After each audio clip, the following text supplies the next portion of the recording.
জুলাই কেবল কোনো আবেগের বিষয় নয়, জুলাই আমাদের রাজনৈতিক ইশতেহার, আমাদের রাজনৈতিক গন্তব্য।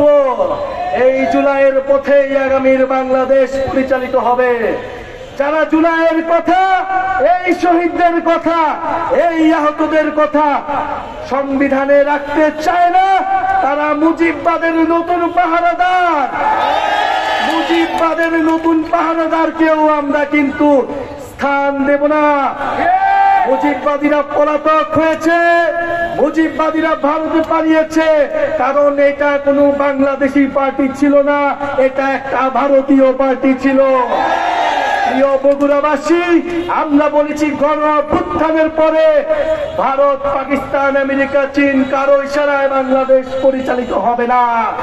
বাংলাদেশের নির্বাচন, বাংলাদেশের রাজনীতি, বাংলাদেশের সবকিছু ঠিক করবে বাংলাদেশের জনগণ। আগামী ৩রা আগস্ট শহীদ মিনারে আমরা জড়ো হচ্ছি। জুলাইয়ের ইশতেহার, বাংলার মানুষ, বাংলার মানুষ, বাংলার মাটি, মানুষ মানচিত্রের নতুন ঘোষণাপত্র নিয়ে ৩রা আগস্ট আপনাদের সাথে শহীদ মিনারে দেখা হবে। বিগত বছর যেরকম এক দফার আমরা ঘোষণা দিয়ে ফ্যাসিবাদী ব্যবস্থার পতন ঘোষণা করেছি, এবার আমরা নতুন বাংলাদেশের সূচনা ঘোষণা করব। আপনারা আসবেন ৩রা আগস্ট, শহীদ মিনারে দেখা হবে, নতুন বাংলাদেশের শপথ হবে। জাতীয় নাগরিক পার্টি বাংলাদেশের নতুন রাজনীতির সূচনা ঘটাবে।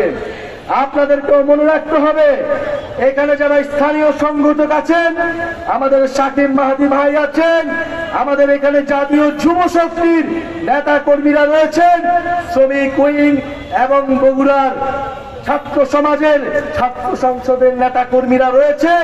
তাদেরকে বলতে চাই, জনগণের পাশে দাঁড়ান, সাধারণ মানুষের পাশে দাঁড়ান। নিজেদের ভিতর যাতে কোনো অনুপ্রবেশকারী না থাকে। আমাদেরকে অবশ্যই রাজনৈতিক সংস্কৃতি চেঞ্জ করতে হবে।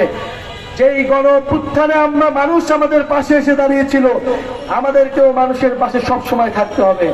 ইনশাআল্লাহ দেখা হবে। আপনাদের প্রত্যেকটি সমস্যার সমাধানে আমরা থাকবো।